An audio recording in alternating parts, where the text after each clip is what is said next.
Assalamualaikum warahmatullahi wabarakatuh. Alhamdulillah, wassalatu wassalamu ala Rasulillah Muhammad ibn Abdullah wa ala alihi wa sahbihi wa man wala. Subhanaka la ilma lana illa ma 'allamtana innaka antal alimul hakim. Rabbi syrah li sadri wa yassir li amri wahlul 'uqdatan min lisani yafqahu qawli, amma ba'du.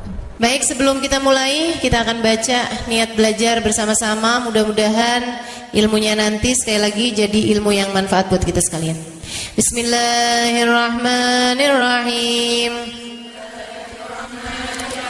Nawaitu ta'allum wa ta'lim wan naf'a wal intifa' wal mudzakarah wat tadhkir wal ifadah wal istifadah wal hidza 'ala tamassuk bi kitabillah wa sunnati rasulillah sallallahu alaihi wa alihi wasallam wa du'a ilal huda والدلالة على الخير ابتغاء مرضاته وقربه وثوابه وحسن الخاتمة مع اللطف والعافية وصلاح العاقبة برحمتك يا أرحم الراحمين. La hadratin Nabi Muhammad sallallahu alaihi wasallam wa alihi washabihi azwaji wa dzurriyyati wa ahli baiti wasallim wa jamil anbiya wal mursalin wal kulli ajma'in. Anna Allah yaghfiruhum wa yarhamuhum wa ya'li darajatihim fil jannah wa yanfa'una barakatihim wa asrarihim wa anwarihim wa ulumihim wa nafaatihim fid din wa dunya wal akhirah. Al-Fatihah, baca bersama-sama. A'udzu billahi minasyaitonir rajim. Bismillahirrahmanirrahim. Alhamdulillahi rabbil alamin. Arrahmanir rahim. Maliki yaumiddin. Iyyaka na'budu wa iyyaka nasta'in. Ihdinas siratal mustaqim. Siratal ladzina an'amta 'alaihim ghairil maghdubi 'alaihim waladdallin. Amin. Taqabbalallahu minna wa minkum, taqabbal ya karim. Peta kebahagiaan hidup dunia membawamu kepada kebahagiaan hidup akhirat. Peta untuk membuatmu kenal kepada Sang Pencipta. Jalan hidup yang dapat membawamu menuju surga. Ini namanya jalur langit. Yang paling rugi yang gak mau ngikutin peta ini. Yang paling sukses yang jalan hidupnya mengikuti peta ini, mengikuti jalur langit ini. Karenanya adik-adik, ibu-ibu, saudariku sekalian yang saya muliakan, izinkan saya di kajian pada siang hari ini menyampaikan padamu tentang bagaimana cara kita menempuh perjalanan menuju Allah Subhanahu wa ta'ala lewat jalur langitnya. Biar gak sumpek hidupmu di dunia, biar matimu husnul khotimah, biar di akhirat nanti dapat masuk surga. Bukankah itu yang kamu mau? Bukankah itu yang kamu inginkan?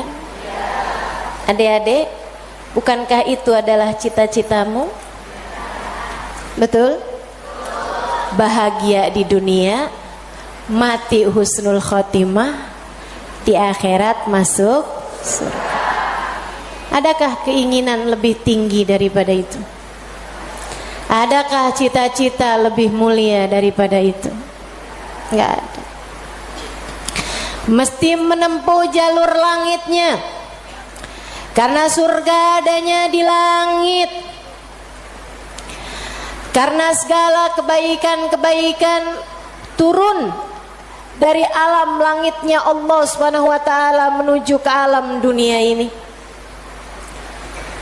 Saat kamu rasa dadamu sesak di dunia, maka naiklah ke atas dan menengadahlah.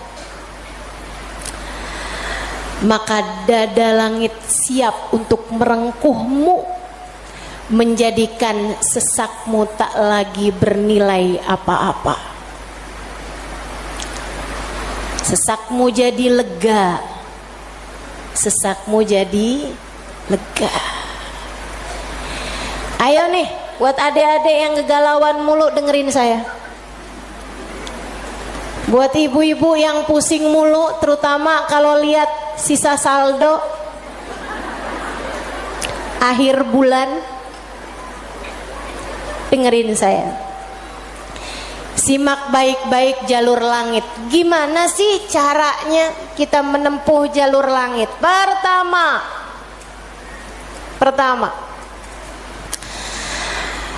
apa aja jalur langit yang bisa kita tempuh? Pertama, sholat. Itu adalah jalur langit yang jangan sampai pernah kamu tinggalkan. Sayyidina Muhammad Al-Bagir berkata kepada putranya Sayyidina Ja'far As-Sadiq, "Ya bunay, ittasil billah." Wahai anakku, senantiasalah terkoneksi dengan Allah, senantiasalah tempuh jalur langit menyampaikanmu kepada Allah Subhanahu wa taala. Seringlah terkoneksi sama Allah. Anaknya bertanya, "Kaifa attasil bih ya walidi?" Bagaimana caraku untuk selalu terkoneksi dengan Allah? Bagaimana caraku berkomunikasi sama Allah? Bagaimana caraku menempuh jalur langit? Ayahandanya berkata, kalau kamu ingin kamu berbicara dengan Allah, sholatlah. Kalau kamu ingin Allah berbicara kepadamu, bacalah Al-Quran. Jadi cara pertama tersambung sama Allah adalah sholat. Jangan tinggal sholat. Jangan tinggal sholat meski siapapun yang mengatakannya. Misalnya ada orang gelarnya apa kek, profesor, doktor, belakang namanya juga ada banyak. Ada banyak gelar-gelar SAG, sarjana alam gaib. Misalnya gitu. Tapi sebenarnya apa SAG itu ya? Sarjana agama. Oh, maafkan saya ya. Saudaraku sekalian yang saya muliakan, sepanjang apapun gelar yang dimiliki seseorang, kalau dia sampai mengatakan misalnya sholat itu sudah tidak relevan lagi di zaman sekarang. Agama ini semakin maju. Karenanya makna sholat bukan seperti yang disampaikan para ulama. Misalnya dia ngomong begitu, sholat itu tujuannya mengingat Allah, aqimis sholata lidzikri. Kamu kalau udah bisa ingat Allah nggak pakai sholat, ya itu udah cukup sebagai sholat. Nah nih, hati-hati ucapan-ucapan yang tidak bertanggung jawab semacam ini. Sholat itu kewajiban dari Allah. Allah yang punya jalur langit, Allah yang tahu bagaimana cara tersambung dengan Allah Subhanahu wa taala. Dan dia yang telah menamakan sholat sebagai sholat dari kata-kata wasala yasilu silatan, yang artinya adalah hubungan, tersambung. Orang yang punya sholat, menjaga sholatnya, dia akan senantiasa tersambung dengan Allah. Dia adalah orang-orang yang menjaga jalur langit. Komunikasi langitnya tetap tersambungkan. Jagain sholat. Dek, jagain. Tapi saya belum bisa khusyuk Ustazah. Nggak apa-apa. Saya masalahnya kalau sholat suka ngelambiar pikiran kemana-mana Ustazah. Sama. Saya juga. Sama. Tapi nggak apa-apa. Jangan pernah tinggal sholat. Imam Ghazali bahkan menyebutkan salah satu penyebab kematian dalam su'ul khatimah, salah satu penyebab iman tercabut dari dalam hati di saat kematian datang, naudzubillah min dzalik, nomor 1 tarkus shalah, meninggalkan salat. Tiang agama kita. Siapa yang sholatnya benar, ibadahnya benar. Siapa yang ibadahnya benar, hidupnya benar. Siapa yang hidupnya benar, bakalan matinya benar. Siapa yang matinya benar, di akhirat dapat kehidupan yang menyenangkan. Karenanya mesti, harus, nomor 1 kamu benahi dalam hidupmu, jangan tinggal sholat. Sesibuk apapun kamu, sholat jangan tinggal, Dek. Sedang mengerjakan aktivitas penting semacam apapun, sholat jangan pernah tinggal, Bu. Jangan pernah tinggal sholat. Sebab orang kalau lagi ninggal sholat, bukan hanya karena dia nggak mau sholat, tapi karena dia tidak diizinkan Allah untuk menghadap kepadanya, telah diputuskan jalur antara dia dengan Allah Subhanahu wa taala. Naudzubillah min dzalik, jalur langit telah terputus darinya. Itu kayak punya HP tapi nggak ada sinyal, nggak bisa dibikin apa-apa HP-nya. Punya HP nggak ada sinyalnya, Bu, nggak ada kartunya, mau dipakai apaan? Mau dipakai ngulek sambel? Ya kan enggak gitu. Karenanya teman-teman sekalian, sholat jangan tinggal. Kamu kalau dibikin sama Allah dalam hidup nggak ngerjain sholat, kamu perlu menangisi hal tersebut.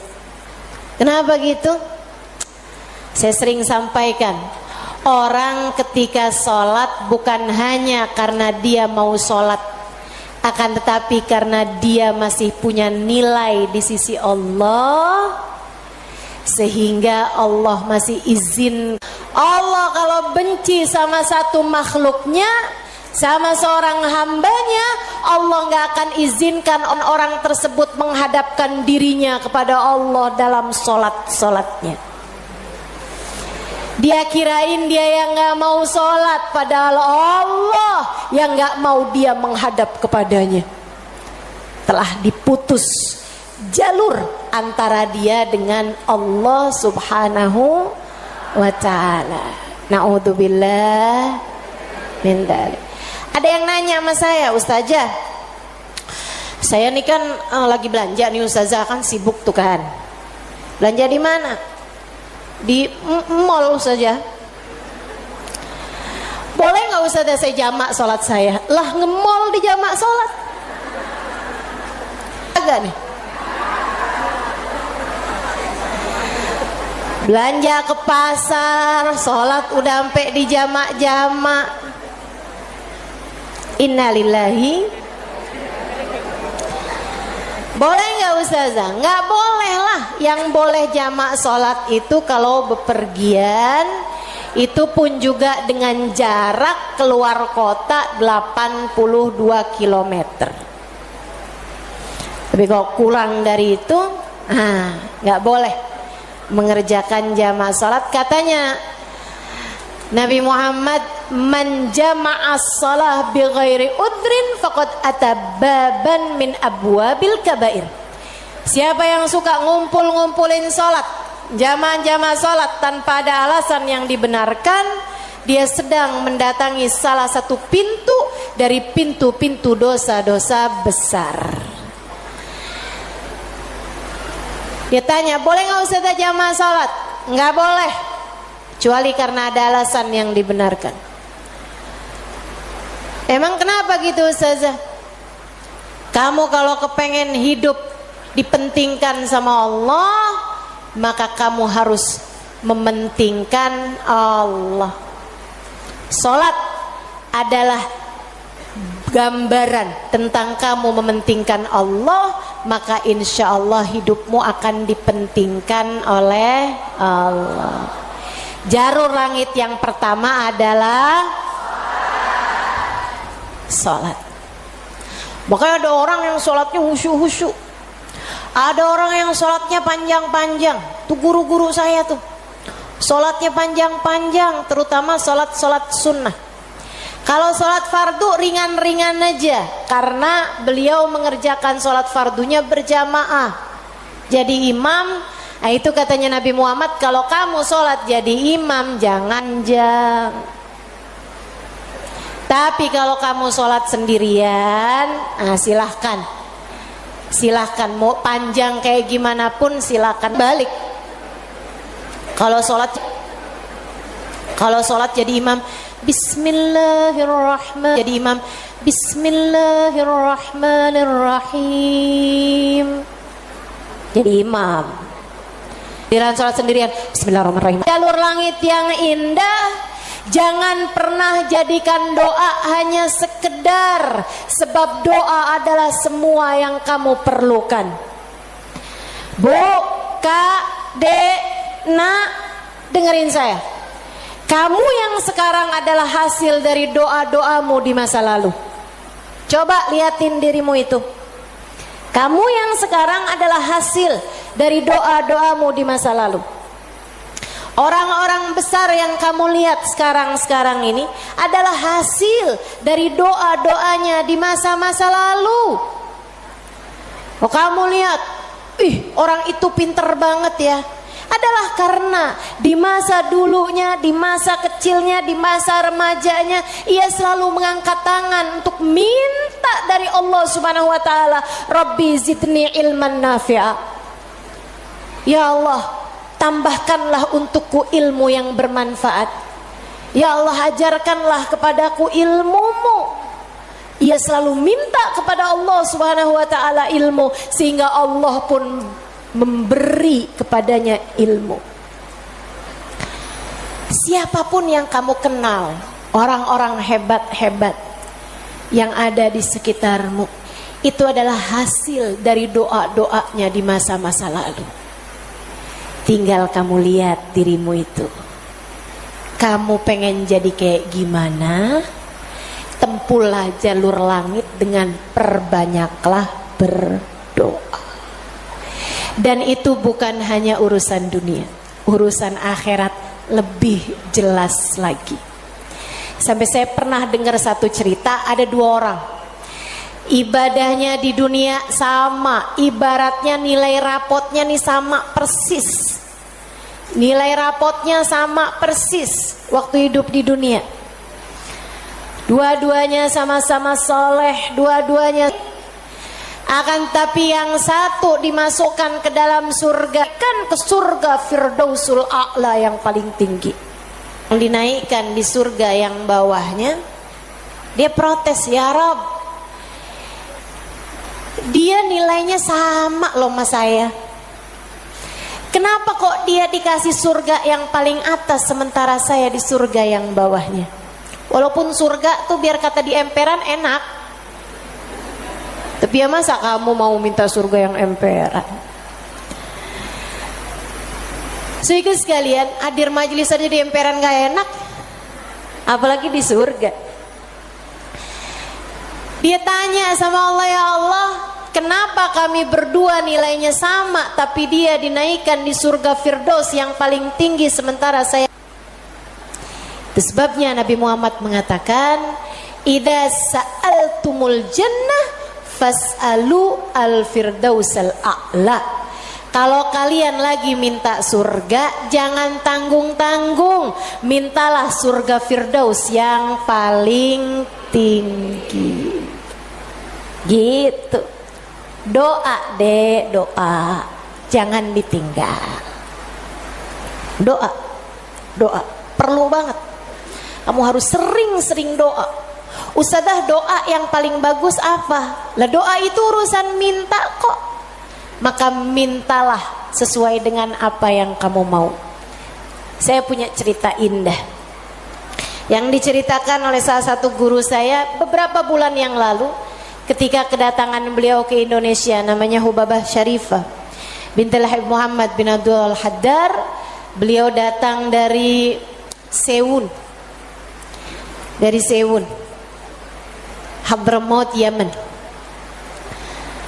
Saya menjadi penterjemah beliau kala itu, jadi saya ingat betul kisahnya.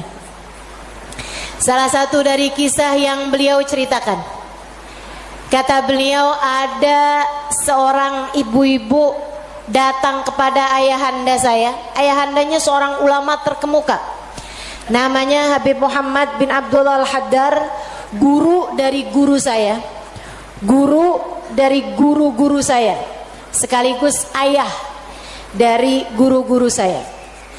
Ayahandanya Hubabah Syarifah, ayahandanya Hubabah Nur, ayahanda Hubabah Maryam. Habib Muhammad bin Abdullah Al-Haddar, pemilik Ribat Bayda di kota Bayda, Yaman sana itu. Sehingga sekalian, beliau seorang pendakwah, seorang yang mustajabud dakwah, yang doanya mustajab. Satu waktu ada seorang ibu datang dalam keadaan menangis terisak-isak kepada ayahandanya di saat Hubabah Syarifah sedang ada di sisi ayahandanya.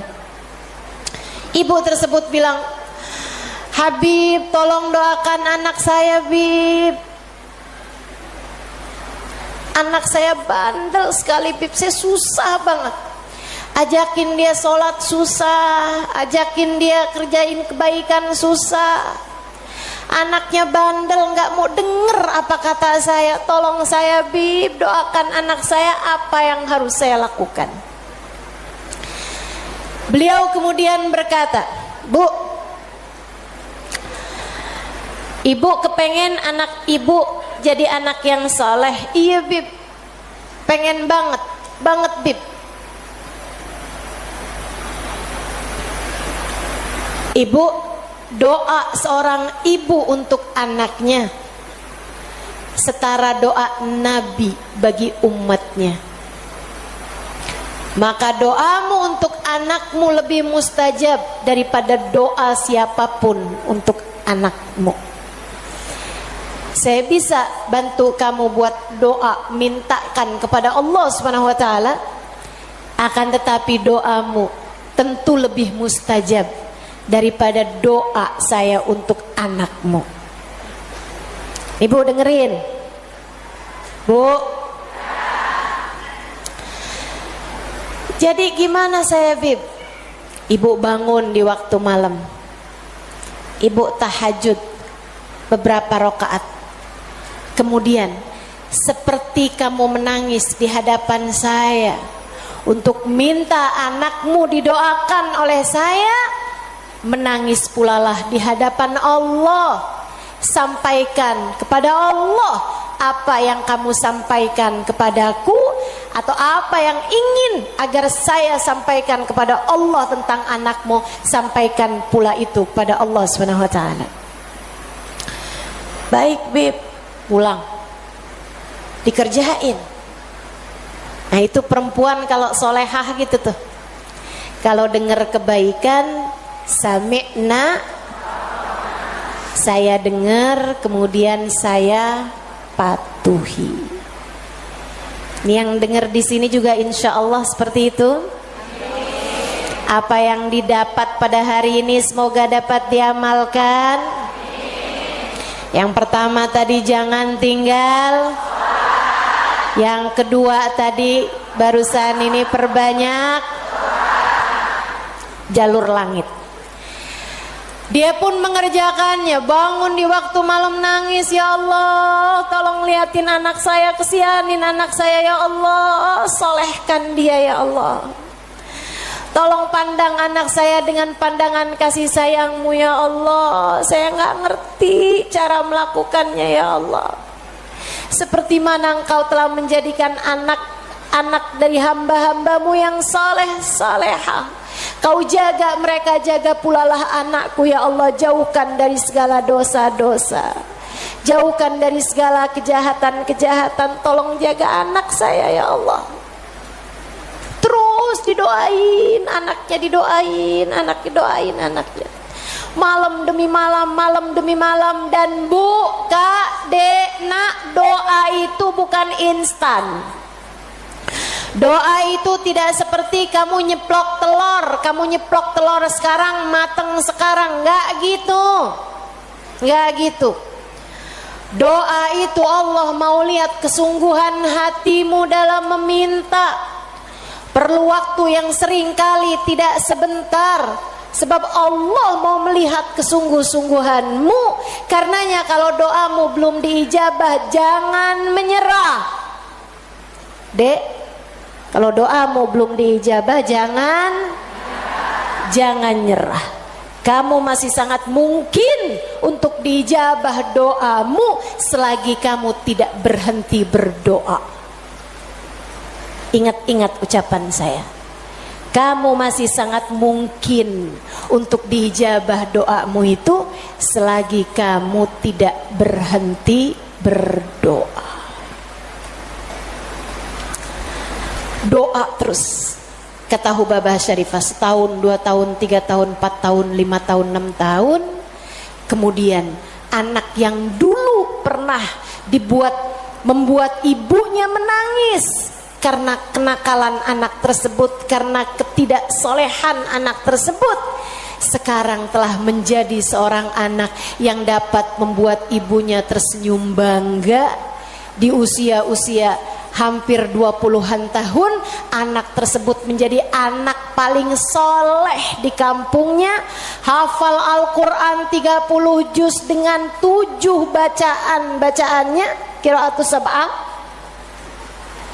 Anak yang jauh dari kenakalan-kenakalan remaja, anak yang dekat dengan para ulama, anak yang mengetahui banyak ilmu agama, anak yang menjadi sangat soleh, idaman semua para orang-orang tua.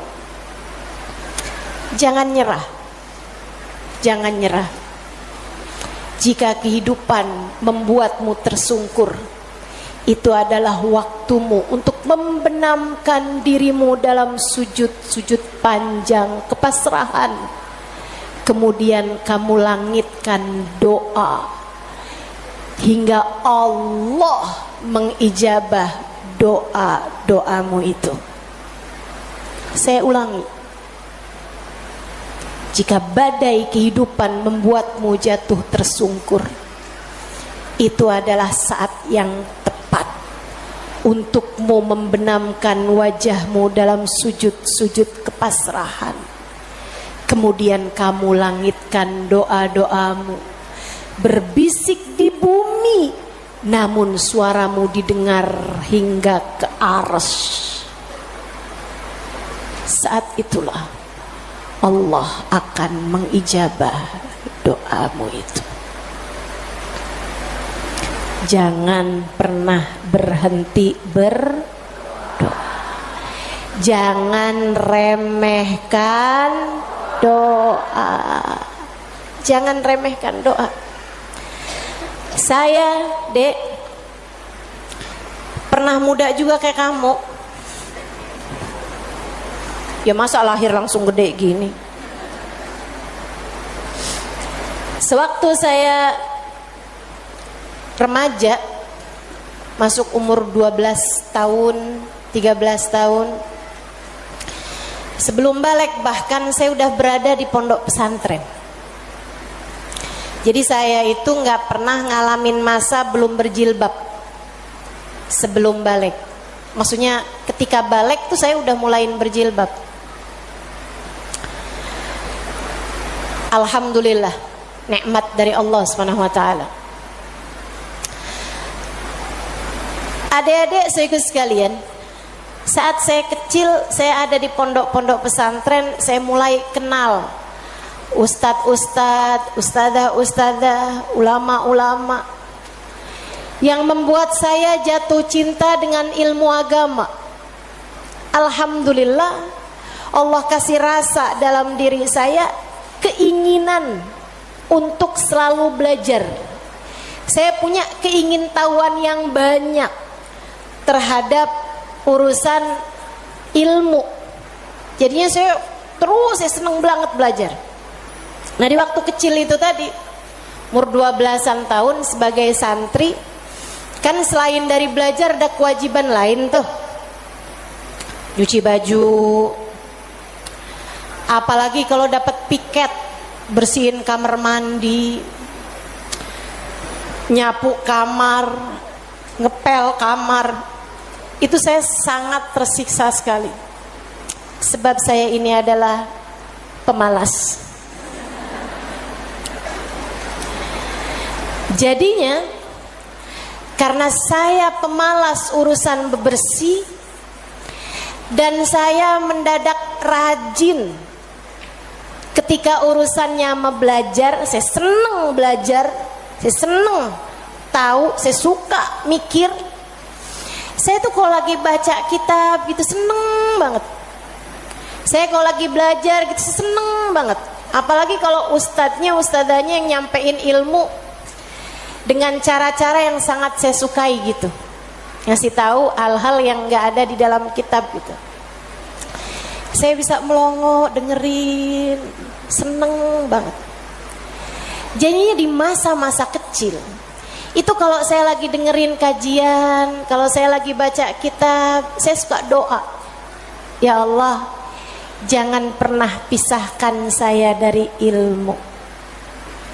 Ya Allah, jangan pernah jauhkan saya dari kitab-kitab pengetahuan yang mendekatkan saya padamu. Umur 12 tahun, 13 tahun, doa saya semacam itu. Ayo nih adik-adik yang umur 16 tahun, ya Allah, kenapa kok saya nggak pernah ada yang nembak ya?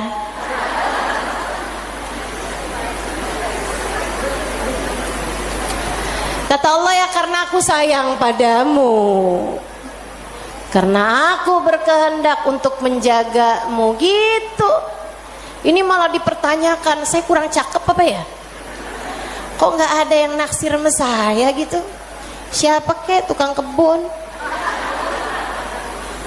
satpam sekolah? Jangan ya dek, jangan. Kalau kakak kelas boleh ustazah, jangan juga. Jangan pacaran. Adik-adik saudaraku sekalian, sebaliknya ketika saya mulain, kalau saya lagi nyapu, saya lagi nyuci baju, apalagi kalau saya udah mulain harus nyikat kamar mandi, rasanya saya keberatan sekali. Saya sambilan nyikat kamar mandi sambil doa, ya Allah, yang beginian saya nggak usah dikasih dong.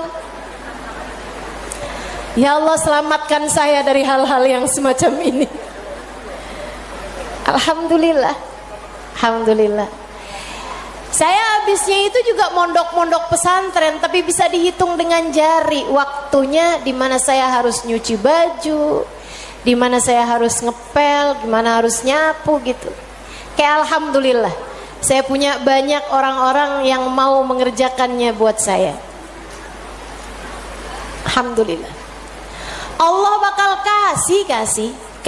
Kata Allah Subhanahu wa taala, ud'uni astajib lakum, mintalah kepadaku niscaya akan aku ijabah.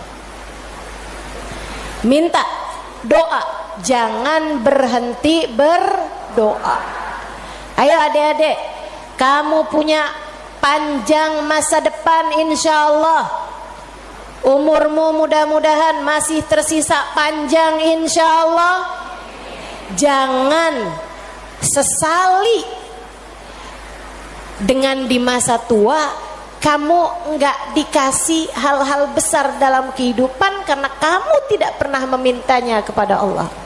Minta, ya Allah, pandanglah aku dengan pandangan kasih sayang-Mu. Ya Allah, seperti mana Engkau menjaga hamba-hamba-Mu yang soleh-solehah, tolong jaga saya juga ya Allah. Dek, minta sama Allah. Saya serius berkata padamu, dengarkan saya. Saya menyampaikan nasihat sebagai orang tua kepadamu, Dek, kepadamu nak. Minta sama Allah, yang dekat sama Allah. Karena kalau kamu merasa, kok saya punya orang tua nggak terlalu sayang ya sama saya, kamu tahu nggak? Kenapa dalam hidup kamu seringkali merasa bahwa orang tuamu nggak cukup sayang sama kamu, guru-gurumu sepertinya nggak sayang sama kamu. Saya kasih tahu, saat Allah membuat hatimu patah dari berharap kepada manusia, itu adalah cara Allah untuk mengenalkan kasih sayangnya yang tak terbatas padamu. Dekatilah Allah. Orang lain mungkin merasa bosan denganmu, tapi Allah tidak. Allah tidak. Allah tidak akan bosan denganmu kecuali jika kamu yang bosan dengannya. Allah tak akan meninggalkanmu kecuali jika kamu yang meninggalkan Allah. Maka atas nama cinta saya sampaikan padamu, Dek, dengerin saya. Bu, dengerin saya. Atas nama cinta saya sampaikan padamu, jangan pernah tinggal Allah. Yang dekat sama Allah, mintalah terus kepada Allah. Mintalah terus kepada Allah. Minta pandangan kasih sayangnya tertuju padamu. Minta Rahman Rahimnya, rahmatnya Allah kasih kepadamu. Minta agar dalam keadaan apapun Allah tak pernah berhenti menyayangimu. Mintalah, mintalah permintaan yang tak akan pernah kamu sesali. Gak usah minta, ya Allah, jangan biarkan orang tua saya meninggalkan saya. Gak usah. Kamu, Bu, jangan minta, ya Allah, jangan biarkan hati suami saya berpaling dari saya. Kamu mau minta juga, terserah. Tapi yang saya sampaikan padamu adalah bahwa hal yang semacam itu bisa kamu syukuri, bisa pula kamu sesali. Akan tetapi kalau kamu tidak ditinggalkan oleh Allah, sampai kapanpun tidak akan pernah kamu sesali, insya Allah. Jadi jangan kesusahan, lepaskan kita dari segala kesempitan-kesempitan, sebagaimana Nabi Yunus alaihi salam dikeluarkan oleh Allah Subhanahu wa taala dari dalam perut ikan pada hari Asyura. Insya Allah, amin ya rabbal alamin. Nah, karenanya hari Asyura ini merupakan hari yang sangat dimuliakan Allah Subhanahu wa taala, bahkan dari sejak zamannya nabi-nabi yang terdahulu. Itu sebabnya Nabi kita Muhammad SAW termasuk juga dari yang memuliakan hari Asyura. Udah dipuasain sama Nabi bahkan dari Mekah. Dari saat Nabi Muhammad di Mekah, itu Nabi Muhammad udah setiap tahun tuh puasa. Dari sejak Nabi Muhammad jadi seorang nabi, itu Allah udah wajibkan untuk puasa setiap tanggal 10 itu hari Asyura. Sampai di akhir kehidupan Nabi Muhammad SAW, di tahun-tahun terakhir Nabi Muhammad SAW ada di atas muka bumi ini, tepatnya di tahun terakhir Nabi Muhammad ada di atas muka bumi ini, Nabi ngeliat pas bulan Muharram hari Asyura itu yang puasa bukan cuma orang Islam. Jadi waktu diwajibkannya puasa Ramadan, itu puasa yang asal-asalnya wajib, semuanya hukumnya ganti jadi sunnah. Puasa Ramadan doang yang wajib buat umat Islam, kan gitu ya. Nabi Muhammad kemudian tetap tuh puasain hari Asyura, nggak pernah tinggal, sebagai puasa sunnah yang wajibnya hanya sisa puasa Ramadan. Sehingga sekalian, tapi Nabi di tahun terakhirnya beliau ngelihat yang puasa tanggal 10 Muharram atau hari Asyura bukan cuma orang Islam, akan tetapi juga orang Yahudi yang mengikuti ajarannya. Menurut mereka mengikuti ajarannya Nabi Musa dan Nabi Ibrahim alaihissalam.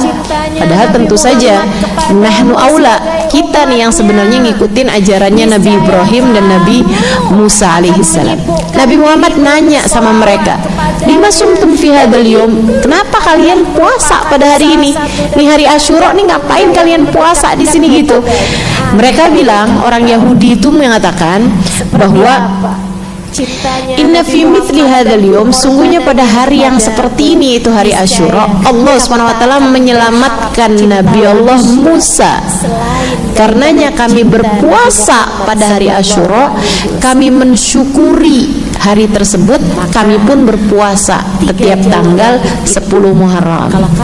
Teman-teman sekalian, Nabi begitu pulang dari sana, Nabi nggak seneng. Nabi itu kayak nggak seneng kalau ibadah kita itu sama ibadahnya orang yang selain kita gitu. Ibadahnya orang Yahudi kayak orang Nasrani atau orang Majusi atau orang apapun, Nabi nggak suka kalau ibadah kita sama persis sama mereka.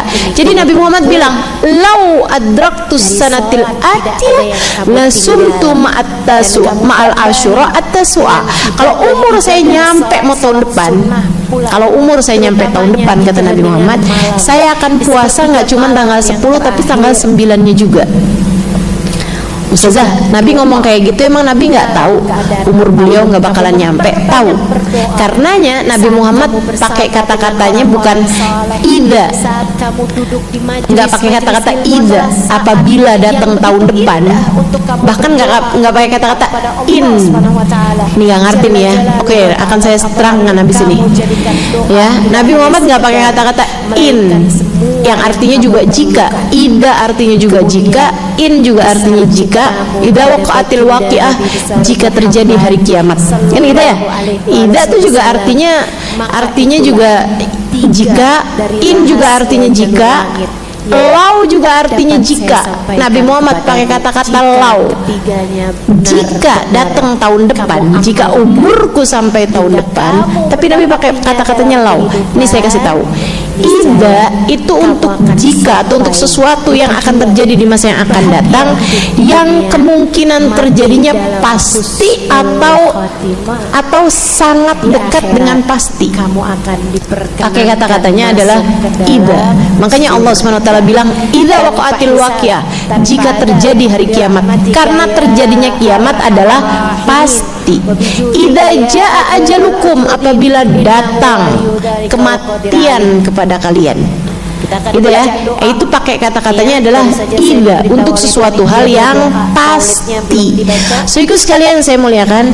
Nah, kalau sesuatunya itu enggak pasti tapi bisa iya bisa enggak, kemungkinannya kayak ya 50 50, 60 40 kayak gitu. Kayak misalnya jika nanti malam hujan, itu kemungkinan terjadinya hujan sama kemungkinan terjadinya enggak hujan kan mirip-mirip aja ya. Betul nggak? Itu pakai kata-katanya nggak bisa ida, akan tetapi pakai in.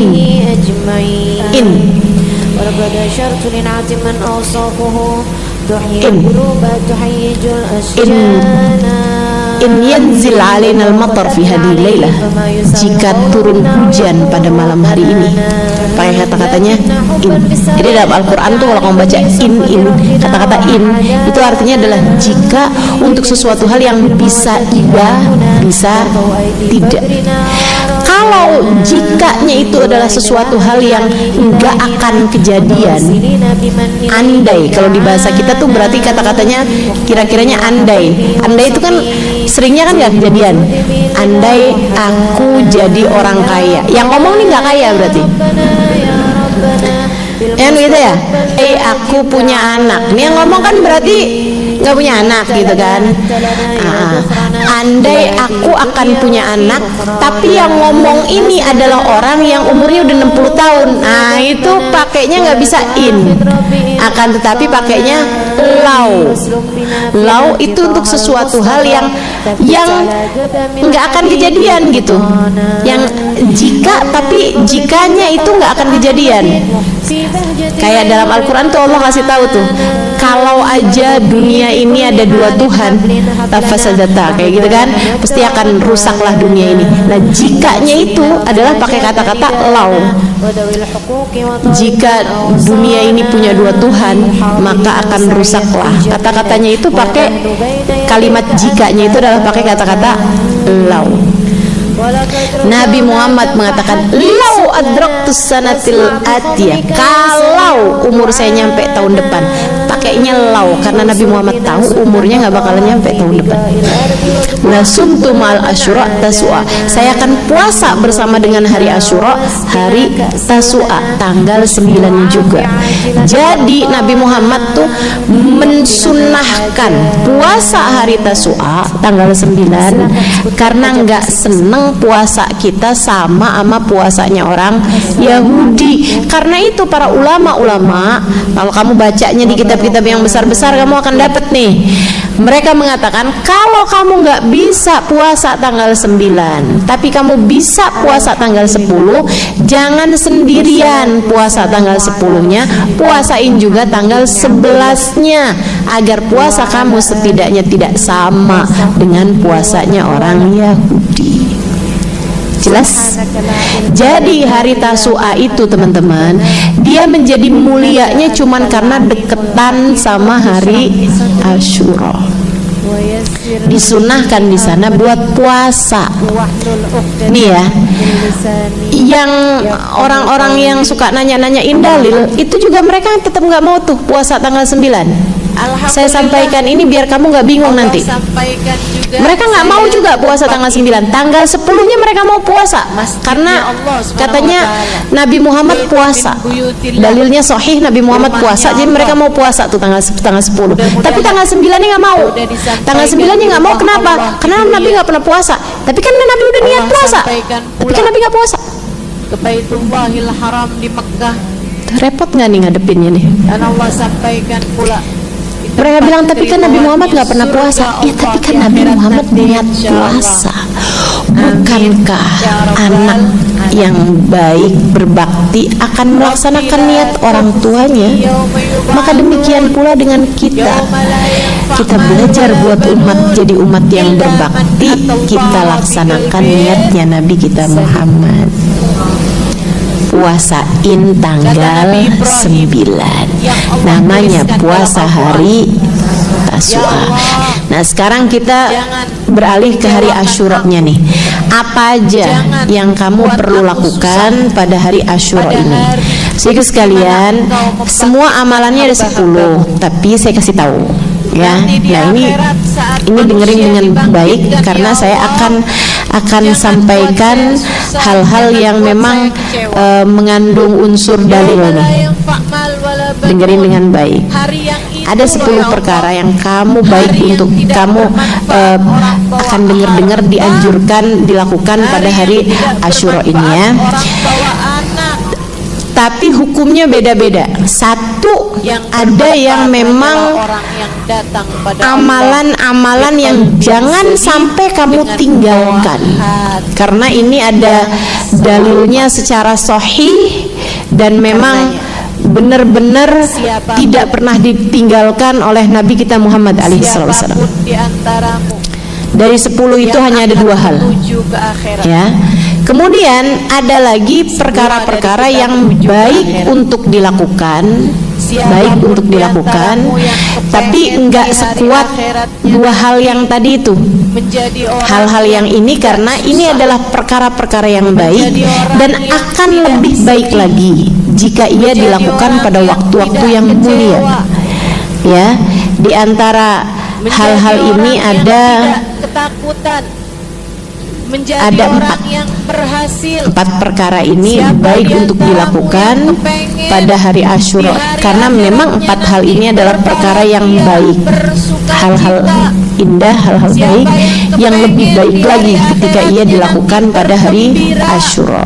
Kemudian ada tiga halnya, yang tiga halnya ini teman-teman saudara sekalian itu kamu mau kerjain boleh-boleh aja, kamu kerjain juga ya, kalau kamu mau tinggalin yang tiga ini nggak apa-apa gitu, karena memang tidak ditemukan ada hadis menyatakan tiga hal ini, dan tiga hal ini juga bukan perkara kebaikan yang secara langsung memang baik gitu. Akan kita bahas ya. Udah mulai mikir ruwet-ruwetnya. Oke. Dengerin nanti kamu akan paham. Dua hal yang jangan sampai kamu tinggalkan. Pokoknya ini hampir-hampir kayak deket wajib lah gitu. Tentu nggak wajib, tapi pokoknya dari semua hal-hal baik ini, dua hal ini jangan sampai kamu tinggalkan. Ya, yang dua hal ini, yang pertama adalah puasa. Seperti yang tadi telah saya sampaikan, inna shaum yom Asyura yukaffir dzunub sanah. Kata Nabi Muhammad, sungguhnya puasa hari Asyura menghapus dosa 1 tahun. Ini hadis ini menunjukkan bahwa hari Arafah lebih mulia daripada hari Asyura, meskipun hari Asyura adalah hari kedua termulia untuk puasa. Sehingga para ulama menyatakan bahwa istri tidak boleh puasa sunnah kecuali dengan izin suami, kecuali pada 2 hari ini. 2 hari ini boleh seorang istri berpuasa tanpa izin suaminya sekalipun, karena suaminya juga mestinya puasa. 2 hari itu adalah satu Arafah, satunya lagi Asyura. Bukan tasu'anya ya, Asyuranya aja yang tanggal 10 Muharram. Nah itu puasanya pokoknya jangan tinggalin. Seperti yang tadi saya sampaikan, puasanya bahkan diwajibkan sebelum diwajibkannya puasa hari bulan Ramadan. Yang sesudah kewajiban puasa Ramadan, puasa-puasa yang lain menjadi berhukum sunnah. Kemudian yang kedua, yang memang juga ada dalilnya teman-teman, ada hadisnya sahih, man wassa ala iyalihi yawma Asyura wassa'allahu rizqah. Siapa yang meluaskan nafkah belanja keluarganya pada hari Asyura, maka Allah akan meluaskan rezekinya. Kamu biasa ngasih uang jajan anak-anakmu, tambahin. Kamu biasa dapat jajan dari suamimu, minta tambahin. Sakit apanya Ustaz? Hari Asyura. Bilangin kalau kamu pengen nggak rezekinya sepanjang tahun gampang. Saya baru habis dapat nih ilmunya dari Ustazah Halimah. Ada hadisnya. Wah, hadis yang lain nggak hafal, hadis yang ini dia hafal. Man wassa ala iyalihi yawma Asyura wassa'allahu rizqah. Siapa yang ngasih keluasaan nafkah pada keluarganya pada hari Asyura, maka Allah akan meluaskan nafkahnya. Jadi kayak semacam hari kasih sayang buat umat Islam. Ya, hari Asyura ini. Bagaimana kabar suami nambahin nafkah keluarganya, dan nafkah keluarga yang ditanggungnya. Kalau kamu nanggung nafkah orang tuamu, tambahin gitu. Kalau kamu nanggung nafkah keluargamu, kamu tambahin begitu. Itu 2 hal yang memang ada hadis secara sahih menceritakan tepat pada hari Asyura itu gitu, secara khusus hari Asyura. Ada 4 hal yang lainnya yang saya sampaikan tadi juga ya kerjain, itu juga barang bagus, barang baik ya, kita jangan tinggalkan. 1 diantaranya menafkahi anak yatim, menyantuni anak yatim, bukan menafkahi, menyantuni anak yatim. Teman-teman sekalian, bicara menyantuni anak yatim, hari kapan aja juga bagus. Apalagi pada hari Asyura, yang mana memang ulama-ulama dari zaman dulu itu menjadikan hari Asyura sebagai hari kita menyayangi dan memperhatikan nasib anak-anak yatim yang ada di sekeliling kita lebih lagi gitu. Maksudnya kepedulian kepada anak yatim nggak nunggu hari Asyura, apaan aja pun kita semestinya peduli. Tapi kan kalau nggak ada harinya secara khusus kayak gini nih, kita kadang-kadang suka lupa. Nah, pas hari Asyura nih, waktunya kita cari tahu lagi siapa aja sih nih anak-anak yatim di kampung kita. Nah, kalau bisa sih kasih nafkahnya bukan cuma buat hari Asyura aja, tapi kita lebih perhatikan lagi untuk bulan-bulan selanjutnya juga mereka kayak gimana nih kondisi dan keadaan mereka, kan begitu. Sekolahnya gimana nih gitu. Untuk biaya kenaikan sekolahan yang yang bulan ini nih kan kenaikan sekolah ya mereka ya, kenaikan kelas atau pindah sekolah nih, keadaan mereka seperti apa gitu. Itu yang perlu juga kita lakukan gitu. Jadi hari Asyura sebagai hari kita menyantuni anak yatim. Nah, ini teman-teman saudara sekalian, ini juga memang ada hadisnya, walaupun hadisnya adalah hadis yang dhaif. Hadis yang dhaif itu boleh diamalkan untuk fadhailul amal, untuk amal-amal yang berfadilah. Salah satunya seperti menyantuni anak yatim ini. Saya nggak ngerti kenapa hadis mengenai menyantuni anak yatim di hari Asyura itu lebih terkenal daripada hadis yang meluaskan belanja pada hari Asyura. Nah, itu masih jadi misteri sampai saat sekarang ini ya. Saya dari kecil-kecil selalu dengar banyak para suami yang keberatan sepertinya itu ya. Saya dari kecil selalu dengar tuh tentang menyantuni anak yatim di hari Asyura. Betul apa enggak ibu-ibu? Betul ya. Tapi mengenai nambahin uang belanja istri pada hari Asyura, kapan dengernya? Baru-baru aja kan, tahun-tahun belakangan aja ya. Jadi itu satu, menyantuni anak yatim. Silahkan lebih lagi memperhatikan keadaan kondisi anak-anak yatim dan santuni mereka. Juga untuk mengusap kepala anak yatim. Teman-teman sorry sekalian, nih kalau bicara tentang umur anak yatim ya, ada perbedaan tentang urusan menyantuni mereka dengan uang dan dengan urusan mengusap kepala mereka di hari Asyura. Kalau mengusap kepala anak yatim di hari Asyura, itu bahkan anak yatim yang mampu sekalipun sunnah untuk kamu lakukan. Anak yatim yang kaya sekalipun, ibaratnya gitu, itu kamu nggak apa-apa, bagus aja mengusap kepala mereka pada hari Asyura gitu. Tapi kalau untuk urusan menyantuni, menafkahi gitu, ngasih uang gitu ya, ngasih uang gitu kan. Nah, kalau dia punya 3 perusahaan, anak yatimnya emang bapaknya meninggal, tapi ninggalin 3 perusahaan. Nah, kalau kayak gitu ya nggak usah kamu santunin, malah kamu yang perlu santunan dari dia. Gitu kan, hanya anak yatim yang tidak mampu aja yang perlu kamu santunin. Batas umurnya berapa? Sampai mereka mandiri secara finansial untuk yang laki-laki, sampai mereka punya suami untuk yang perempuan. Kita bahas gitu ya. Untuk urusan disantunin, untuk urusan kamu kasih uang tuh, walaupun udah balik nggak apa-apa gitu, karena itu tuh sampai mereka mandiri secara finansial, sampai udah kerja gitu. Kalau laki-laki, yang perempuan sampai dengan menikah, jelas ya. Tapi kalau untuk urusan mengusap kepalanya anak yatim itu sampai balik. Kalau udah balik nggak perlu lagi diusap, biar bagus, biar terjaga, biar selamat. Ntar nyari yang udah mahasiswa lagi. Dalamnya banyak sampah. Begitu ya, jelas ya.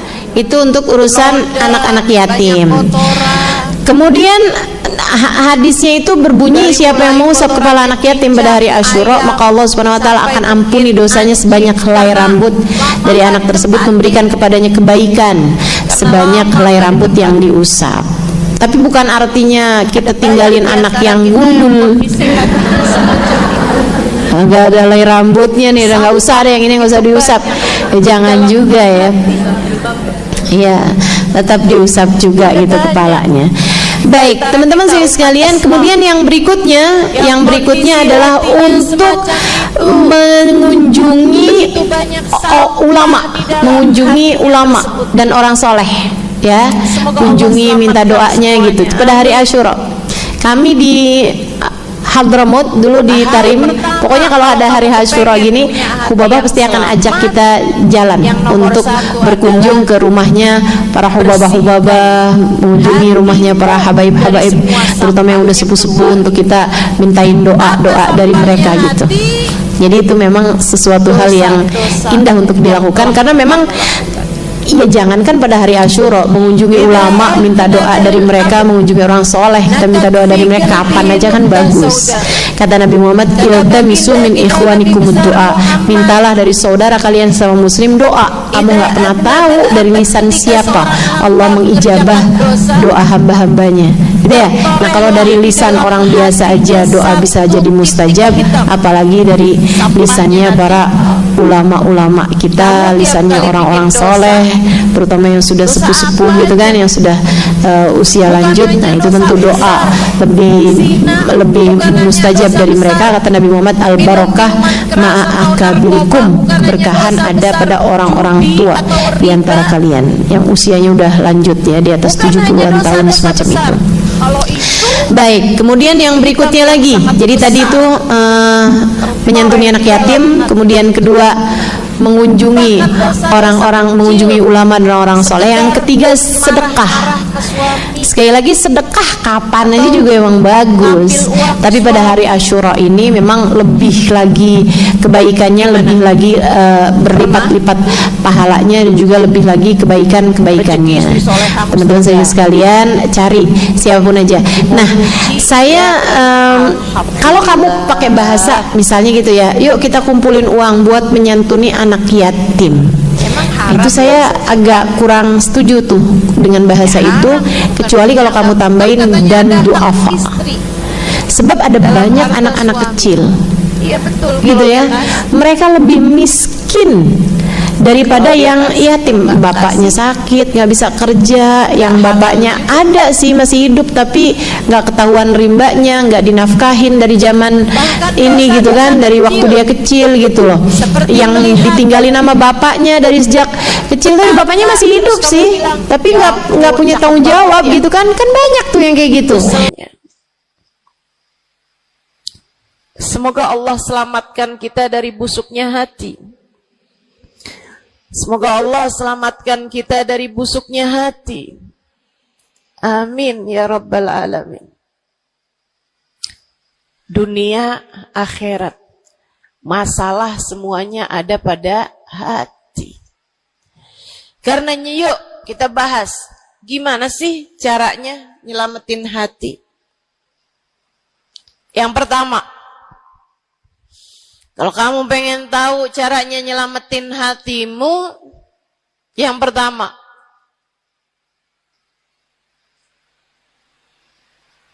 bersihkan sampah-sampahnya. Nih, kamu mau rumah itu biar bagus, biar terjaga, biar selamat. Kamu lihat dalamnya, oh banyak sampah, banyak noda, banyak kotoran. Dari mulai kotorannya cicak, ayam, sampai mungkin anjing, karena lama nggak ditempatin. Ada banyak di antara kita yang kondisi hatinya semacam itu. Sampah begitu banyak dalam hatinya. Ada banyak di antara kita umat Islam yang kondisi hatinya semacam itu. Begitu banyak sampah di dalam hatinya tersebut. Semoga Allah selamatkan semuanya. Amin. Maka hal pertama kalau kamu kepengen punya hati yang selamat, yang nomor satu adalah bersihkan hatimu dari semua sampahnya, keluarin. Apa sampahnya hati? Dosa-dosa yang telah kamu lakukan. Idza aznabal abd nakat fi qalbihi nuqtah sauda. Kata baginda kita Nabi besar Muhammad, idza aznabal abd, ketika seorang hamba mengerjakan dosa, tertorehlah di dalam hatinya satu titik hitam. Sampahnya hati. Kamu tiap kali bikin dosa, dosa apa aja? Bukan hanya dosa besar, zina, bukan hanya dosa besar, minum minuman keras atau narkoba, bukan hanya dosa besar, judi atau riba, bukan hanya dosa-dosa besar. Kalau itu titik hitam yang sangat besar tertoreh di dalam hatimu itu. Bahkan dosa-dosa kecil, sekedar marah-marah sama suami, atau ngambil uang suami. Gimana? Pernah? Rezeki istri solehah ustazah. Lagi mau nyuci, kelihatan, alhamdulillah. Emang haram ya ustazah? Ya haram, bukan punya kamu. Kan katanya ada hak istri dalam harta suami. Iya betul kalau dia kasih. Kalau dia kasih, kalau nggak kasih, nggak halal juga. Bahkan dosa-dosa kecil, seperti melihat tetangga, terus kamu bilang, ya ampun, cakep banget ya. Nyesel saya nggak kawin sama dia.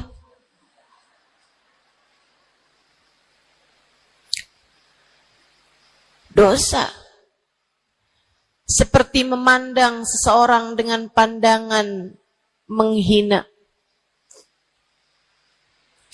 Seperti membicarakan aib orang lain. Setiap kali kamu berbuat dosa, apapun bentuk dosanya, satu titik hitam tertoreh di dalam hatimu itu. Ini istighfar wa tab. Musih. Kalau dia beristighfar, kalau dia bertaubat, dihapuslah titik hitam tersebut. Wa illa, kalau enggak, ya tetap aja ada. Kamu bikin dosa lagi, bikin dosa lagi, bikin dosa lagi, bikin dosa lagi. Enggak pernah istighfar, enggak pernah memperbaiki diri. Aurat tidak kamu tutup dengan baik. Sehingga akhirnya setiap kali kamu keluar dilihat oleh laki-laki yang bukan mahrammu. Satu titik hitam, satu titik hitam, satu titik hitam. Sampai terkadang hati seseorang dipenuhi dengan titik-titik hitam. Hatinya menjadi legam. Hatinya menjadi penuh dengan titik-titik hitam. Semakin bertambah lagi, semakin bertambah lagi, jadilah karat. Jadilah karat. Kalau udah jadi karat, na'udzubillah. Ini yang Allah sebutkan di dalam Al-Quran. Kata Allah, kalla, a'udzubillahi minasyaitonirrajim, kalla, balrana ala qulubihim bima kanu yaksibun, kalla, innahum an rabbihim yawma idin lamahjubun. Kalla, kata Allah. Balran, ada ran, ada karat di dalam hati mereka, tersebab dosa yang menumpuk tanpa pernah dimohonkan ampunan. Kalla Innahum an rabbihim yawma idzin lamahjubun. Orang kalau hidup bawa karat hasilnya apa? Orang kalau hidup bawa karatnya hati hasilnya apa ya Allah? Kalla innahum an rabbihim yawma idzin lamahjubun.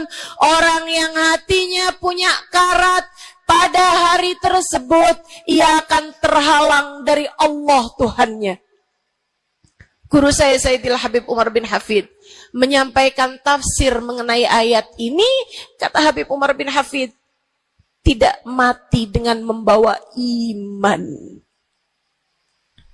Orang yang hatinya penuh dengan karat, apabila datang ajal menjemput, iman tercerabut dari dalam hatinya, hingga ia pun mati, keluar dari atas muka bumi ini dengan tanpa membawa iman Islam.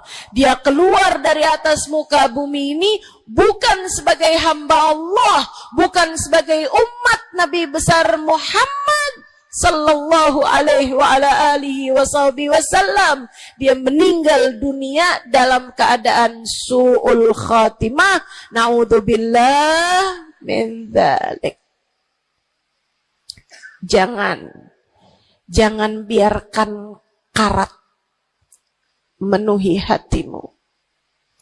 Jangan biarkan hatimu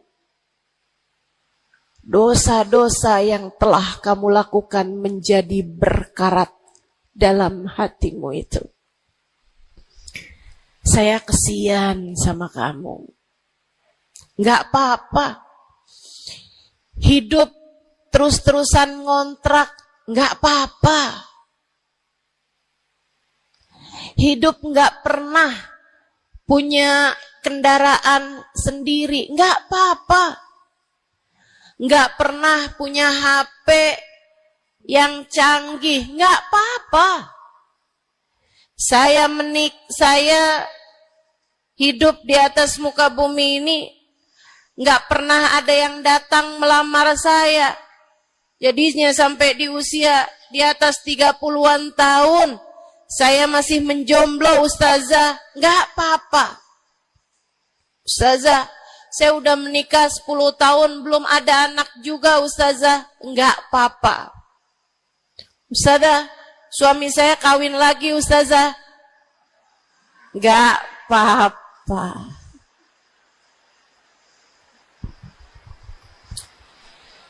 Hidup di dunia ini, apapun yang terjadi, semuanya hanyalah sementara.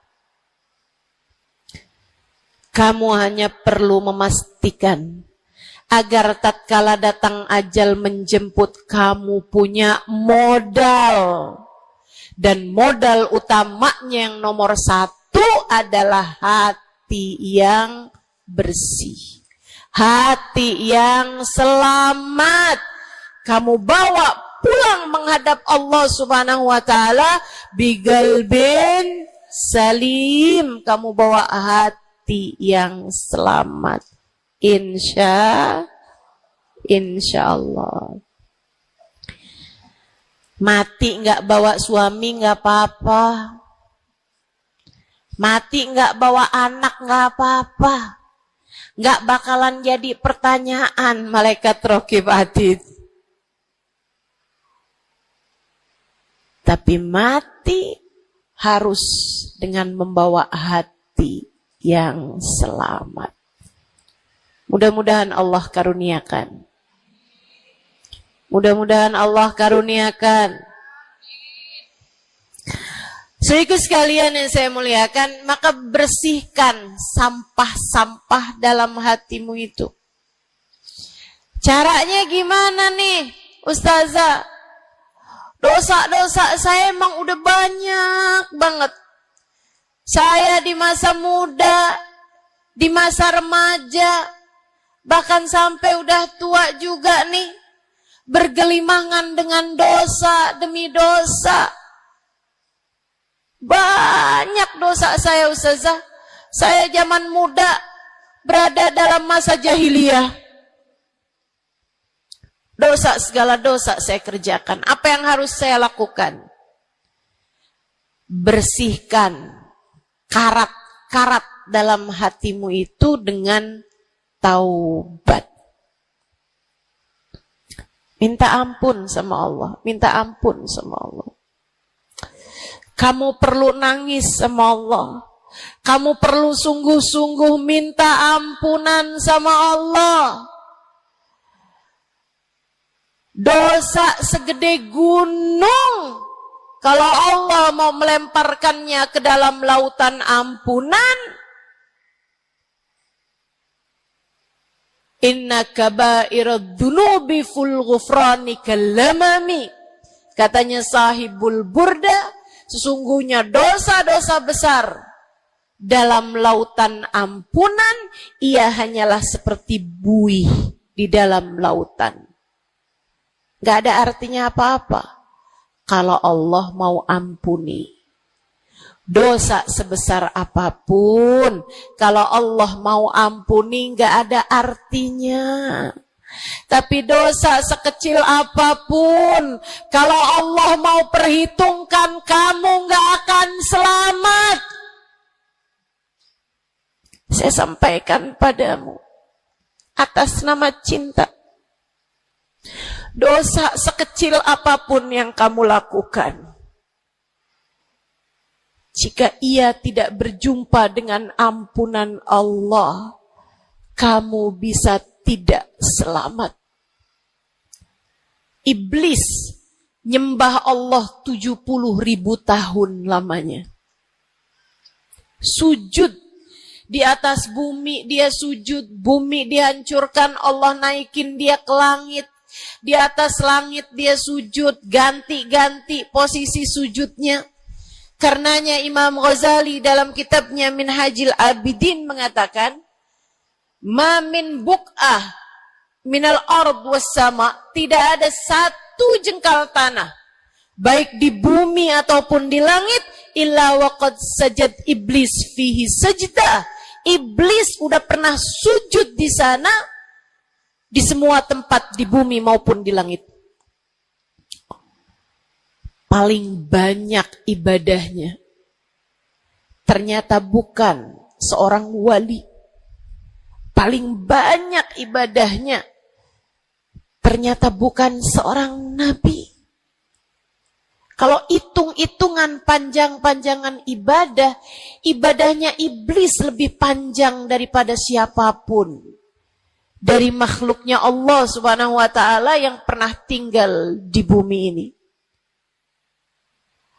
Akan tetapi dia nggak nurut. Iblis ibadah 70.000 tahun, nggak nurut sekali doang, sekali aja. Wa idh qulna lil malaikati isjudu li Adam fasajadu illa iblis. Ketika kami memerintahkan seluruh makhluk yang ada di langit, seluruh malaikat kami perintahkan, wahai malaikat-malaikatku, sujudlah kalian kepada Adam.